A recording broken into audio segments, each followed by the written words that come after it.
It's time for The Line of Fire with your host, biblical scholar and cultural commentator, Dr. Michael Brown. Your voice for moral sanity and spiritual clarity. Call 866-34-TRUTH to get on The Line of Fire. And now, here's your host, Dr. Michael Brown. Welcome to the broadcast. Michael Brown, so glad we could have this time together. If you'd like to call in, if you have a question of any kind, 866-34-TRUTH, 866-348-7884. Are you ready for an eye-opening broadcast? Are you ready to have your, what can I say, your heart burdened, your eyes open, your emotions stirred? Yeah, that's exactly what's going to happen. But as always, friends, my pledge to you as your voice for moral sanity and spiritual clarity is we will not get your blood boiling unless we get your faith rising. So I'm going to present some things that are upsetting, that are concerning, that are grievous, that some of you are experiencing in your own lives or the lives of your kids. But God is at work, and there is redemption. That is where we start. Okay, what prompted this, as I very much live in these realities, the things I'm talking about, it's not like something new that I'm hearing for the first time. But I was annotating my next book, finishing the endnotes for, not my next book coming out, but the next book I finished writing, so 2 books from now. And I was looking for a video clip, which we're going to show you in a bit. And again, it is heartbreaking, and you'll be hearing it on the radio, but those watching, it's more heartbreaking to see.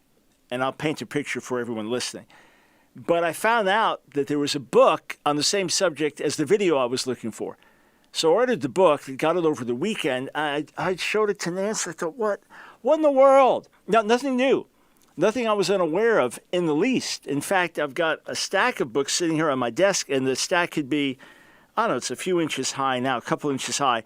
It could be a couple feet high, probably, if I brought in all the books like this. I had children's readers, but many of them are in storage, so I just got some of the more recent ones. So I'm going to share that with you. But first, we're going to go back in history. Before the sexual revolution of the 60s, before the Kinsey volumes that sparked so much of this in the 40s, and the first Playboy magazine in 53, let's go back in American history. You know, we often hear these days about the many wrongs in our history and things that we did that were evil and unchristian. But there was a lot that was Christian. There was a lot that was good. There was a lot that was right. This is from my book, Saving a Sick America. And I put on my reading glasses here. All right. This was from 2013. New York City announced an aggressive, comprehensive, and quite graphic curriculum that would consist of 1 full semester of sex ed in 6th or 7th grade, meaning beginning with kids as young as 11, and in 9th and 10th grade. So I said I'm going to go back in American history. First, some of the bad stuff from 10 years ago. If you got little ones around, you may want to put some music on to distract a bit. High school students go to stores. This is part of the curriculum from 2013 out of my book, Saving a Sick America. High school students go to stores and jot down condom brands, prices, and features such as lubrication. Teens research a route from school to a clinic that provides birth control and STD tests and write down its confidentiality policy. Kids ages 11 and 12 sort, quote, risk cards to rate the safety of various activities, including intercourse using a condom and an oil-based lubricant, all kinds of explicit sex acts.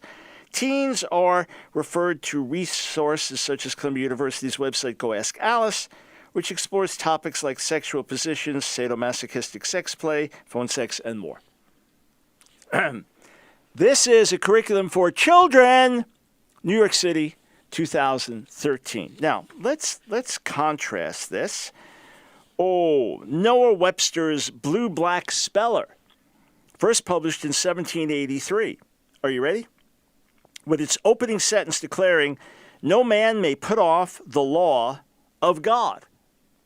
This was a reader for children in our schools in America. Good children must fear God all day, love Christ alway, parents obey, in secret pray, no false things say, mind little play, by no sin stray, make no delay in doing good. This is one of the readers for little children in America in our first century or so of existence, century plus of existence. So yes, it was for a Christian population, understood, but it was unashamedly using Bible and Bible truths in the teaching and training.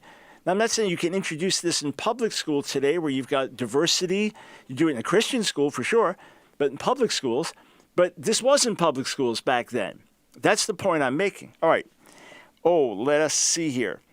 1824 edition of Noah Webster's Blue Book. It says this, Lesson 1, no man may put off the law of God. My joy is in his law all the day. Oh, may I not go the way of sin. Let me not go the way of ill men. The last lesson states, as for those boys and girls that mind not their books and love not the church and the school, but play with such as tell tales, tell lies, curse, swear, and steal, they will come to some bad end and must be whipped till they mend their ways. Obviously, corporal punishment was part of the lifestyle then. I'm just contrasting then to where things have gone as a result of the sexual revolution. Let's see. Webster's Reader was used throughout the land, containing pages of moral warning, exhortations based on Proverbs, passages from Jesus' Sermon on the Mount, a short recap of the history of creation, and a closing moral catechism. Webster, art thou a young man seeking for a partner for life? Notice it does not say a sex partner. Obey the ordinance of God and become a useful member of society, but be not in haste to marry, and let thy choice be directed by wisdom. 1836, the first McGuffey Reader was published, which taught the ABCs along with Bible verses. This reader was looked at as an eclectic reader which combined instructive axioms and proverbs, fundamentals of grammar, and selections of the finest English literature. 1892, Kansas Teachers Union declared, if the study of the Bible is to be excluded from all state schools, if the inculcation of the principles of Christianity is to have no place in the daily program, if the worship of God is to form no part of the general exercises of these public elementary schools, then the good of the state would be better served by restoring all schools to church control. So if you're going to get rid of these Christian foundations, better put the schools back under the control of the church. How about just, again, the New England Primer? I downloaded the 1777 edition. Here's the ABCs. A, in Adam's fall, we sinned all. B, heaven to mind, the Bible mind. Heaven to find, the Bible mind. C, Christ crucified for sinners died. And on and on. You get the feeling. All right, now let's get to the book that I ordered and got over the weekend, titled The Hips on the Drag Queen Go Swish, Swish, Swish, by Little Miss Hot Mess. Yeah, by Little Miss Hot Mess. And some of the pages here. Okay, tell you what. Rather than read through this book, a little bit different from In Adam's Fall, We Sinned All, or Christ Crucified for Sinners Died. Learning the ABCs, this is meant to be read to toddlers and little children. I mean, what can I say? The pictures and the normalizing of this. Let's watch a video where these very words now are put to life. And I'm going to describe what you're going to see. There's a man. He's shaving his beard. He's putting on glitter. Then he's putting on his whole drag queen outfit. And there's a sign he has on the wall behind him. I'll tell you the content of that in a moment. But let's just take a listen, and those watching, take a look. Getting ready for work. A meticulous process that involves shaving, glitter, hairspray, and a wig. But instead of performing in a nightclub, hi, hello, and the venue is the Brooklyn Public Library in Park Slope at 10 o'clock in the morning. who wants to be a drag queen when they grow up? Little Miss Hot Mess Who is ready for a story? Is the host of Drag Queen Story Hour. This one is called Worm Loves Worm. Talking, singing, and reading We can both be grooms. to an audience of preschoolers, toddlers, and their caregivers.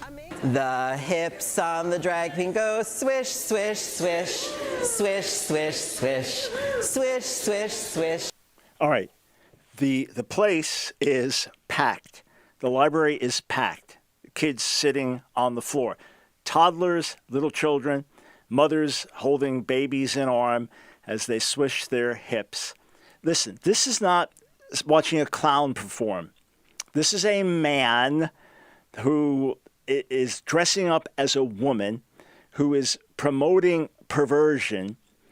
And I have a hope that in posting this video and in talking about it during the show, that some of you get burdened to pray for this man, that he would really encounter the Lord. A lot of us did a lot of foul things before we were saved. Some of us were very self-righteous, church-going hypocrites, legalistic judgers. Others were blatant sinners like me, shooting heroin, using LSD, and stealing money from my own father. Others were somewhere in between. Others involved in all types of perverse acts that you'd be ashamed to even talk about. God had mercy on us. And Jesus died for the worst of sins. So I don't condemn this man. I say, let's pray for him. But this is child abuse, and the parents are either massively ignorant or complicit in this. And how does this guy speak of himself? What's his self-identification? I tell you what, it was I didn't even spot it on the video until my team pointed it out. He's got like a plaque on his wall where he lays out who he is. I am a bad stuff coming, just a warning. I am a Leslie Butch pervert girlfriend, bulldagger, sister, dyke, and proud. Let me read that again. This is on his wall in the video as he's about to go to a library with little children. I am a Leslie Butch pervert girlfriend, bulldagger, sister, dyke, and proud. If that's not perversion, I don't know what is. And to parade that in front of little children is absolute perversion. This is where the sexual revolution has brought us. This is where the casting off of right and wrong has brought us.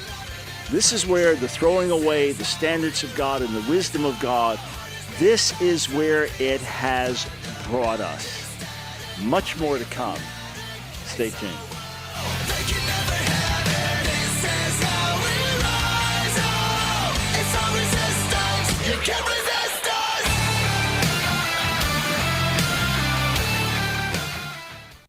This is Michael Ellison, founder of Trivita Wellness. I'm always thrilled to offer a new product from Trivita that is science-supported with equivalent doses per serving that follows the science. And that is true of our KSM 66 ashwagandha with its protective process from farm to manufacturing plant. The KSM 66 has 24 published gold standard clinical trials in reducing stress, enhancing sleep, and increased vitality. In a recent Harris poll, 87% of Americans feel stressed. I know the effects of chronic stress. It happened to me a number of years ago, and I will never forget when the physician said, Michael, you must change the way you think about life and health, or you will have no quality of life and you will die a premature death. Now, I can assure you ashwagandha KSM 66 is in my daily diet. Trivita has a special offer of ashwagandha for you as listeners to the Line of Fire. If you buy one at $19.99, you will get one free. Plus, you'll receive your free new digital book, A Healthy Church Starts with a Healthy You by Dr. Brown with your order. The message of Dr. Brown in this book, it rings clear in spiritual clarity. Dr. Michael Brown shares his own story of his journey to wellness along with his wife Nancy, and they reveal 10 most important steps to a lasting life transformation.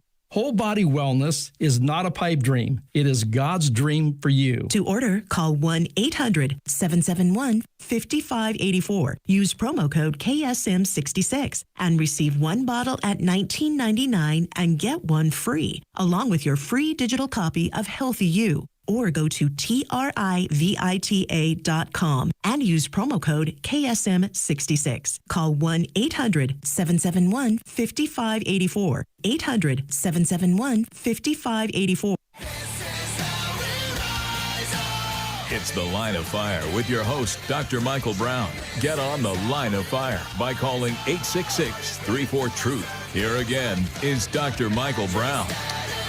Thanks for joining me on The Line of Fire. Okay, I'm doing something I don't think I've ever done before. Maybe it happened once. Okay, I was signing a book to send to a pastor that I met a few days ago. My book that Nancy and I wrote, our book, Breaking the Stronghold of Food. All right? How we conquered food addictions and discovered a new way of living. I was supposed to sign it to a pastor named Mark. I was signing other books to a pastor named Bobby that I had met. But I mistakenly signed this to Bobby. So here's the deal. Bobby, any Bobby listening, the first Bobby that calls, if you want to read the book, Breaking the Stronghold of Food, it can be for you, it can be to give to someone, as long as they want to read it. So the first Bobby, you have to be Bobby who calls, the first Bobby who calls from any station in America, listening live right now, or watching online live, 866-34-TRUTH, 866-348-7884. You got to be named Bobby and interested in the book. I will send it to you free. So Truth, first one that calls, get their info, and we're done with that. Okay, for everybody else, of course, you can order the book, but any order you place with Trivita, we want to send you free a mini book that Nancy and I wrote, a free mini book. A healthy church starts with a healthy you. It'll inspire you. It'll encourage you. It'll give you practical steps, challenging but practical steps to take that could just transform your life, might just save your life. It's only 10,000 words, so it's an easy read, and it's free with any order of any size at Trivita. I'd encourage you to take advantage of the special 50% off offer with the new KSM 66 ashwagandha. I just ordered bottles for all of our staff to check out just as a gift to them. So call 800-771-5584, 800-771-5584. Whatever order you place, make sure you ask for the free download. Remember, 100% of your first order is donated to the Line of Fire and over tithe of all subsequent orders. Or, if it's easier, go to Trivita.com, use the code KSM66. And welcome to so many of you that ordered for the first time last week. I get sent the info because it encourages me that you're joining the wellness revolution and helping us reach more people on the radio. Okay, before I take your calls, 866-34-TRUTH. Before I take your calls, a few other books that I just had very accessible that weren't stored in boxes so I could find them. Okay, how about this one? Who Are You? The Kid's Guide to Gender Identity. And of course, you know who you are. You may have a sex assigned at birth, but people get that confused with gender. You weren't born male or female. You had a sex assigned at birth. I remember reading about this stuff maybe 15 years ago and thinking, what are they talking about? Now it's normal language, and it's in children's readers. Or, let's see this one. Neither. Oh, what's that about? Cute little bird or ducky on the front cover. And what's that about? Well, maybe you're neither. Could be that you're neither male or female. What kind of you? I'm both. You can't be both. You must be neither. I'm neither. Okay. Pouring this into impressionable little children who have no concept whatsoever about sex or sexuality. And even with gender roles, all kinds of confusion. How about this one? Pink is for boys. Pink is for boys. Friends, this is why we've been shouting for years. This is why we've been raising our voice, not shouting at people. In fact, I was so blessed, maybe you're listening today, but I was preaching at the congregation we helped found many years ago, Fire, so my home base ultimately, and hadn't been there in a long time, was preaching, and afterwards, a number of you came up to me and thanked me for the show, listen regularly, your spouse listens regularly, but to the one woman met you, your husband, and your son at the service, telling me with tears how listening to the show from the start, when we first went on the air in 2008, has changed your perspective. and is giving you a love and burden for those who identify as LGBTQ. And as they start coming into the church and finding freedom and forgiveness and new life, that you want to be there as a spiritual mom for them. You want to be there to reach them. You want to be there to help them. And I just blessed to hear that heart. And that's what I'm seeking to get into the hearts and minds of everyone. I'm not shouting at people. I'm grieved over a sinful, destructive agenda that is hurting children, that is negatively influencing society, that is bringing us to the point where you've got lawsuits now from 18-year-old girls who had their breasts removed at 13 and were put on hormones that did irreversible damage to their body just because they were going through a time of psychological confusion. I mean, it is medical malpractice on steroids. It is social madness, for sure. So here's another one, the gay BCs. Little toddlers learn the alphabet with this. You say, well, what are the end results? The end results are countless kids who are deeply confused, who are making terrible life choices that are irreversible. The results of the sexual revolution more broadly in terms of promiscuity, in terms of kids born out of wedlock, in terms of sex just being recreation and not associated with procreation. So put aside homosexuality and all that. The effects have been many, many broken lives. A generation that's lonelier than ever. And of course, there are other factors, the rise of social media and how that plays out and things, but more depressed than ever, more suicidal than ever, more self-hating than ever, more insecure. You just go down the list, and a lot of this is a direct fruit of the sexual revolution. Friends, please hear me. God's ways are best. It's not a matter of us trying to enforce our morality on everyone. So your neighbor is a guy and his girlfriend lives there. It's not for you to say, well, you're going to hell because you're sleeping with your girlfriend. No, it's your role to be a neighbor and love that person, love that couple, get to know them, and as you're able, to bring the gospel to them. Yeah, at a certain point, sin comes up, but there's the living together may be the least of the issues. That may be just what they do. And it's not even a big deal to them. You know, they've slept around a lot now. They want to be more committed, and they're thinking about getting married. In their mind, they're taking good steps. It's not a matter of us enforcing our morality, being the morality police driving through our neighborhood like, this shirt, I don't know, that skirt's a little too short. Oh, wait, no, we're not the morality police. We're not doing what the morality police actually do in a country like Iran and Saudi Arabia, where they do drive around. The woman doesn't have the burqa or the hijab or whatever it is and not properly covered. And no, we're not seeking to do that. We will fight for the lives of the unborn and do our best to advocate laws accordingly. We will seek to work to reverse the disastrous Supreme Court decision that normalized same-sex, quote, marriage, redefined something that's fundamental to society, because we believe overall that you're now legislating for society as a whole in a wrong and negative and destructive way. The fact is, if we stay with male and female, he created them, having great compassion on those who struggle with gender identity, especially with the massive confusion that's being put on them from these drag queens and 1,000 other sources. If we hold to male and female, he created them, then you don't have these endless deviations and endless preferred gender pronouns and so on and so forth. If we hold to the sanctity of marriage and sex something beautiful and sacred within marriage, then you're not going to have all the illegitimacy. You're not going to have ultimately all the kids in fatherless homes. You're not going to have all of the destructive, negative things that come out of that. God's ways really are best. You're not going to have sexually transmitted diseases.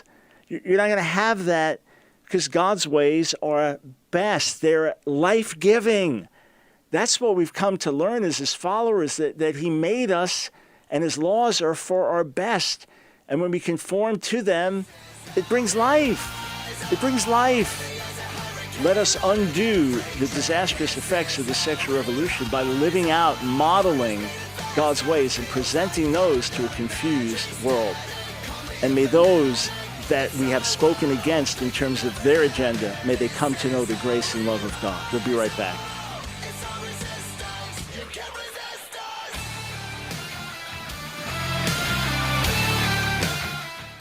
Hey friends, Dr. Michael Brown here. Do you remember when people thought I was crazy when I said it's not too late for America, that God can still do something in our country, that there is going to be a pushback, a gospel-based moral and cultural revolution? And do you remember when people thought that you were crazy because you felt the same way, because you believed what I was saying and already felt it in your heart? Well, friends, that pushback is here.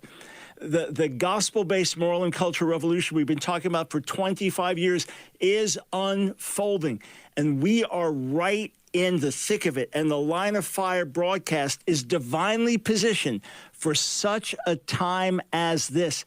Friends, you would be so gratified and blessed as I hear, if you could hear what I hear, testimony after testimony as leaders, young people, old people, moms, dads, students, people from all backgrounds come up to me and say, Dr. Brown, you're providing a template for us. You're providing a blueprint for us. You're showing us how to do this, how to have hearts of compassion, backbones of steel. But friends, it's a joint effort. We do this together, and with your support, we can amplify this broadcast around the nation and amplify this voice to shake the nation. Join our support team today. Become a torchbearer with $1 or more per day. Here's the number to call to sign up: 800-538-5275. That's 800-538-5275, or go to AskDrBrown.org, AskDrBrown.org, and become a monthly supporter. Click on Donate Monthly Support. I want to immediately give you 2 classic books, Compassionate Father or Consuming Fire, Who is the God of the Old Testament, and Revolution, which will really show you what it means to be a Jesus follower today. Plus, you get free access to our online classes and so much more. Sign up today, AskDrBrown.org.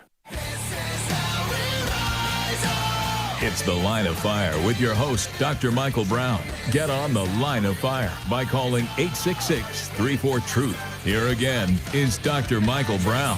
Thanks for joining us, friends, on The Line of Fire. Hey, question for you. Do you trust my voice? Would you like this voice to be getting out to more and more pastors and leaders around America, to more and more believers around America, and infusing each one with faith and truth and courage, helping us have hearts of compassion, backbones of steel, as we now have a wide open door to blanket America on some of the biggest and best stations. Just our expansion so far this year into 3 major new stations has opened up potentially 20 million listeners in those different areas, many of whom we were not reaching before.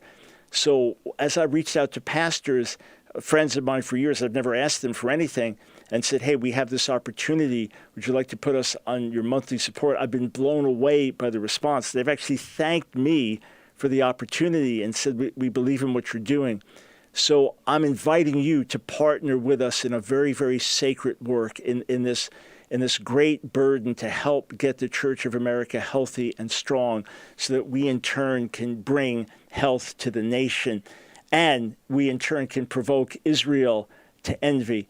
Join me in this sacred mission. Join me in this radio revolution, this wellness revolution.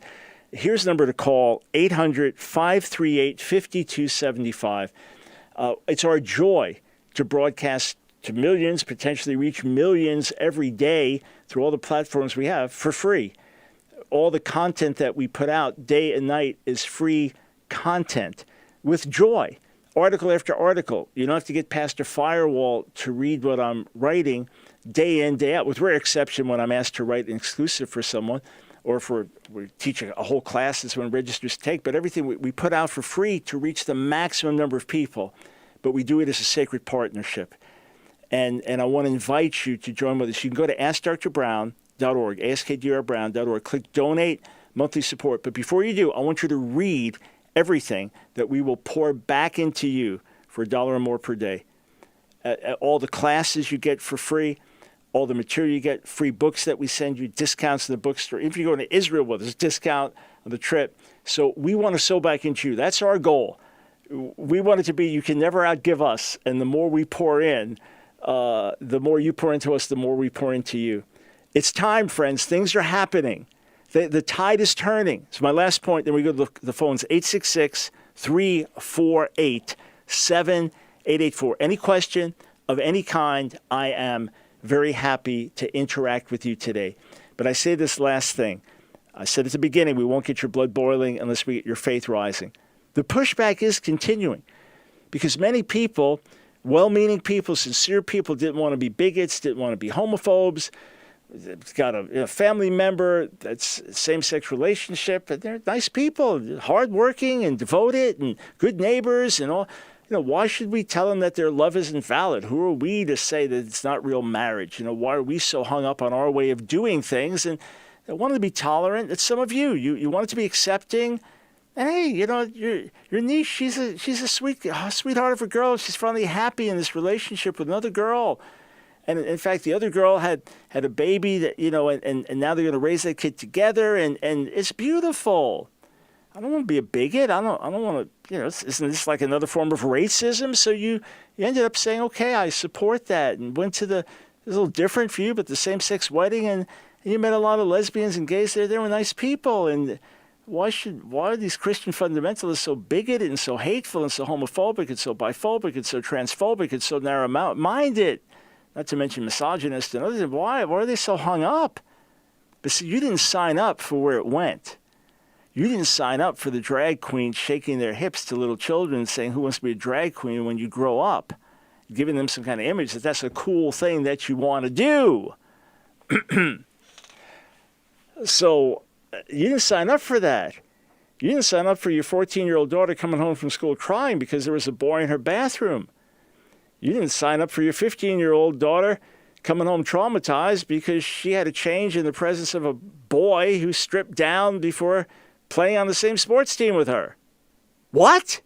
The Charlotte Observer years ago said that kids will just have to get used to the presence of, other genitalia in their locker room. I mean, it's absolutely perverse statement. The Charlotte Observer made the comment. This is the thing that our present administration, for whom we pray, our present administration is championing this as children's rights, transgender rights. You didn't sign up for any of that. And you are among the many millions of Americans saying enough is enough.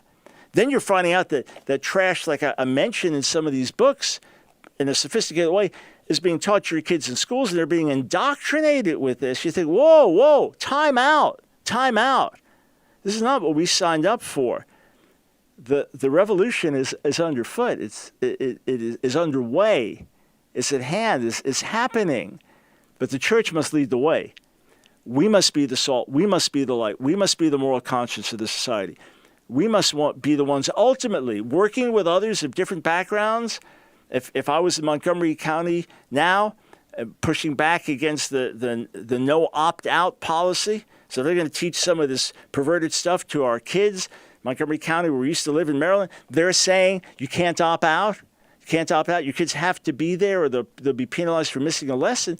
I would join with the Muslims there, protesting against this. And if there were atheists protesting against it, just on a matter of principle, we would join together to fight that common cause. And I would do it with respect for the religious convictions of the Muslims, and I would do it without trying to criticize the atheists and say, well, how can you have morals if you're an atheist? No, I would stand side by side for the common good, just like if there's an earthquake or a hurricane or some natural disaster, you work side by side with, it doesn't matter who the people are, there's somebody trapped in that building. Well, let's go dig them out. Let's go try to help them before they die.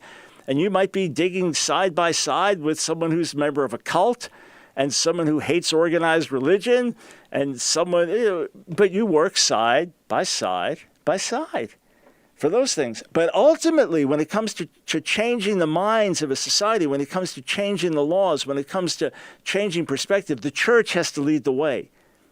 Otherwise, what will happen is we push, but it's natural weapons. 2 Corinthians 10, Paul said that we live in this flesh, we don't fight in the flesh. So we live in the world, we don't fight the way the world fights. Our weapons are spiritual. We overcome evil with good. We overcome hatred with love. We overcome falsehood with truth. We overcome the flesh with the spirit. So we're ultimately fighting a different war in a different way. One that doesn't intimidate through numbers and screaming and yelling, but turns people's hearts through love. We may turn out in numbers, but our numbers are not going to be shouting epithets and ugly things and insults and mocking. No, we'll be speaking the truth, but we'll be doing it in love. Paul writes in Colossians 4 that our speech will be seasoned with salt and full of grace. That's what we'll do. And hopefully we'll draw people to Jesus. And then as their very lives are changed, they will become lasting advocates. So the church must lead the way. Thank you for your partnership. Thank you for standing together. Every torchbearer, every supporter, everyone who prays for us, thank you. Together, we are making a difference. Those discouraged, those living in rough regions, states, difficult school districts, tough spiritual environments, God's on the move. Things are happening. Be encouraged. All right, we go to the phones. We'll start in Louisville, Kentucky. Brian, welcome to the Line of Fire. Hey, thanks, Dr. Brown. Appreciate you having me on. Just had a quick, I'm kind of hearing an echo, but I'll try my best to do the question. Hopefully I'm still coming in clear to you. Yeah, you're clear to us. Yep. Good deal. I was going back and forth with an Orthodox Jewish friend recently, and he brought up a couple of verses, and I'll say them if you want to bring them up when you go to answer. One is 1 Chronicles 16, 15 through 16, and the other was Deuteronomy 29:29. But I think there are a lot of other verses that go along with what he was arguing. Mm-hmm. That it says the Mosaic covenant was going to be eternal, or that's how it was spoken of. And how do we, I didn't really have an answer for him, how do we as Christians deal with, because obviously we know that Paul writes, the Mosaic covenant comes to an end. How do we deal with those texts? Yeah, so they're great questions. In fact, there are many, many verses that speak of the Sinai covenant being forever, for all generations, etc. Deuteronomy 29:29, a very well-known verse, the secret things belong to the Lord our God, but that which is open and revealed belongs to us and our children forever. So no doubt that's how it was laid out. So do you have your Bible around? Do you have your Bible anywhere in sight? Okay, so Jeremiah. Yeah, let me grab one. Right, let me grab it, yeah. Jeremiah chapter 31, verses 31 to 34. Jeremiah 31, verses 31 to 34. God says, the days are coming that he will make a new covenant with the house of Israel and the house of Judah that will not be like the covenant he made at Sinai, because the people of Israel broke the covenant. Instead, this time he'll put his Torah, his teaching, in their hearts and minds. You won't need to teach your neighbor anymore, saying, know the Lord, for everyone would know him, because he will forgive their sins, remember their wicked deeds no more, right? So in short, breaking that down, what that means is, first, it's going to be different. So it was an eternal covenant, which was broken over and over and over. The 10 tribes scattered, going into exile. The 2 southern tribes going into exile, then being restored, but still in a broken, decimated way. And then ultimately, the sin reaching such a point of rebellion that the second temple was destroyed, has never been rebuilt. So either we've been without atonement and scattered under God's judgment on a national level for 2,000 years, or God has instituted the new and better covenant. Now, the counter argument, so that's just blatant. You just show them that and say it was an eternal covenant, and because of our sin, it was God. We broke it, so God is going to give us a better covenant, right? One that will operate differently, that we won't be able to break the same way. So that's the first thing. The second thing, you point out, as I do in Volume 4 of Answering Jewish Objections to Jesus, if you will go through all of the references, every single reference to forever, for all generations, in the 5 books of Moses, you will see that roughly 3/4 of them could only be observed with a temple standing and a functioning priesthood and Jewish self-governance in the land. Meaning that through most of our history, we have been completely unable to perform almost all, the 3/4 of the, quote, forever commandments.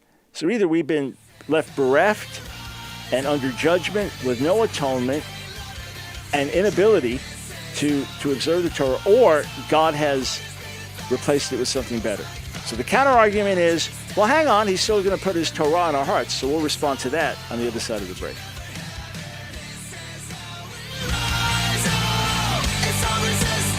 You can't resist us!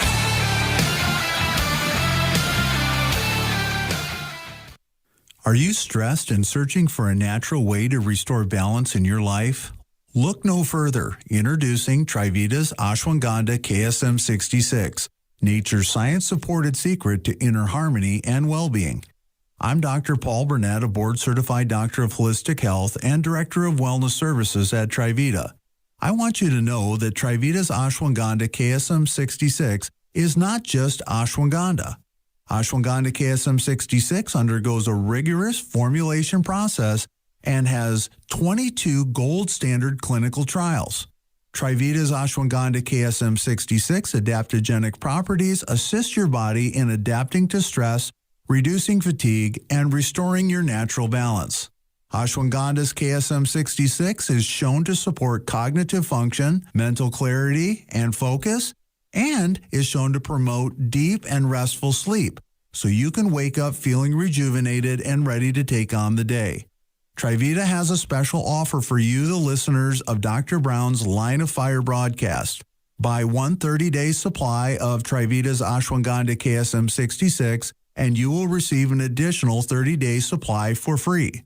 Plus, you will receive a free digital copy of Dr. Brown's new book, A Healthy Church Starts with a Healthy You.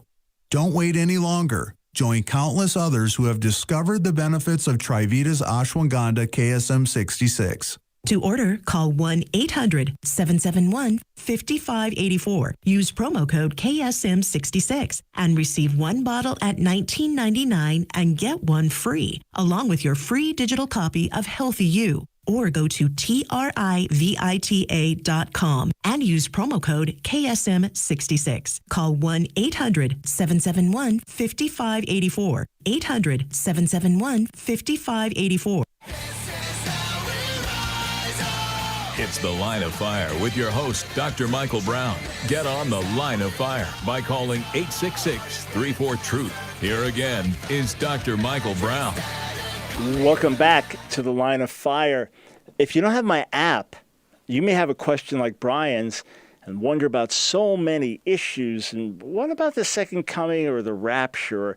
Or what do you believe about Jehovah's Witnesses? Or should we go to a same-sex wedding? Boy, I hear a lot of controversy about women in ministry. I mean, it's endless questions, right? Legitimate questions, different ones we have. We've got so many resources, several thousand free through the generosity of our supporters, several thousand free resources. So get the app if you don't have it. Ask Dr. Brown Ministries, AskDrBrown Ministries. Explore it, enjoy it, search it, share it with friends, give it a 5-star review if you're enjoying it. And then make sure you sign up to get our emails. You can also do that on the website, AskDrBrown.org, AskDrBrown.org. We'd love to get you in our welcome program and be a blessing to you and serve you everywhere we can. We put out the materials for your benefit, not for ours. So please take advantage of them. Okay, so let me go back to Brian in Louisville. Now, what's cute is you said it's a quick question, and you asked it very concisely. It's a big answer, right? You know, it's a quick question, but it's a big answer. So here's the counter question that a religious Jew would raise. You show them Jeremiah 31, verses 31 to 34. All 4 verses quoted completely, following the Septuagint version, in Hebrews 8, and then in part in Hebrews 10. I've often mentioned this, but this is the longest single passage in the entire Hebrew Bible quoted in the New Testament. So it's interesting that it's the New Covenant promise to the house of Israel and Judah. A traditional Jew would say this: it's the same Torah. The difference is that whereas the Sinai covenant was something we could break because it was external, that this is now internal, and God will give us the ability to keep it. These are my words, paraphrasing what a traditional Jew might say. And that's the difference. It's the same Torah. It's the same Sabbath observance. It's the same dietary laws. It's the same commandments. But now we're going to automatically obey. Well, hang on. We know that Torah, teaching, has many, many meanings in Scripture. It can mean a specific law. This is the Torah of the burnt offering, right? This is the specific instruction concerning the burnt offering. It can just mean teaching, like Proverbs 3, B'ni Torati al tishkach. My son, don't forget my teaching. It can be used in numerous different ways. In fact, when a traditional Jew refers to Talmud Torah, study of Torah, he's talking about all of rabbinic literature, right? And Torah can just mean things that you have to learn to get divine insight on. There's a famous Talmudic story about a rabbi with his disciple. The disciple follows him everywhere, even to the bathroom. Well, this is Torah too. I have to learn, like how you live. That's Torah. So Torah can have a wide range of meanings. It doesn't specifically or explicitly or only mean the content of the 5 books of Moses. In fact, that's not even the primary meaning. And when it's normally spoken of Torah Moshe, the Torah of Moses, or things like that, it's referring to the legal content within the 5 books as part of the Sinai covenant. The point is, it clearly changes. The content clearly changes in the new and better covenant. For example, if your sins are forgiven once and for all, your iniquitous deeds forgiven and no longer remembered, then why do you need a day of atonement? Why do you need a day of atonement? For what purpose? There are rabbinic traditions that state in the world to come that the only sacrifices that will be offered will be thanksgiving offerings. Thanksgiving offerings. In other words, you won't be having sacrifices for blood atonement because there won't be sin. What about all the laws concerning the dead? What if no one's dying anymore? So obviously, there are certain changes. There are even some rabbinic traditions that would indicate that foods that are now prohibited will be permitted in the world to come. So all that to say, the change in circumstances also necessitates a change in content. And what exactly that looks like is not spelled out there.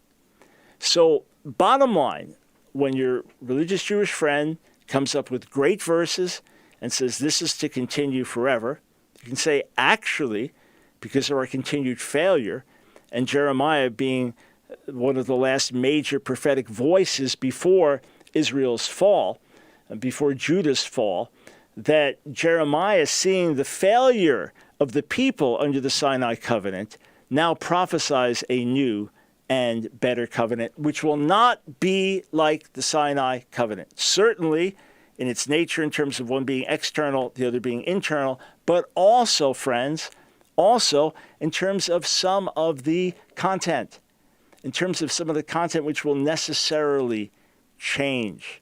All right, hey, thank you for the call. I hope that was helpful. Okay, I realized after one of the shows last week, I'd said I was going to read content to you, a quote from one individual, and he was rebuking me for my view that according to the Bible, that we will be here as believers through whatever tribulation, great tribulation is to come, and that God will preserve us from his wrath, right? He can shield us. He has ways of doing it.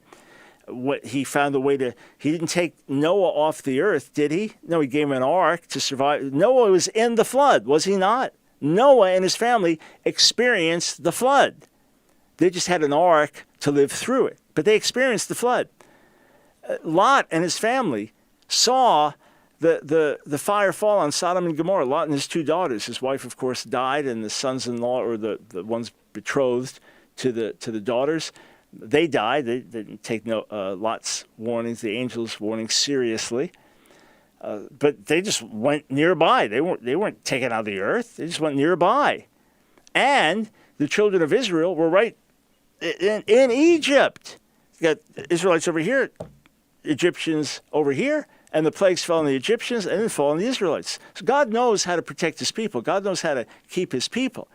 And the end of Isaiah 26, God says to his people, come away, come inside here to get out of the way of judgment until it passes by. All right, so that's there. That's in Scripture. God knows how to preserve the godly. But what this fellow said was completely outrageous, and I want to draw attention to it. I'm not mentioning a name. I'm not trying to mock a person. But he rebuked me for saying, isn't Christ's suffering on the cross enough? And why would God leave us here to suffer? How dare you think that God would leave us here to suffer?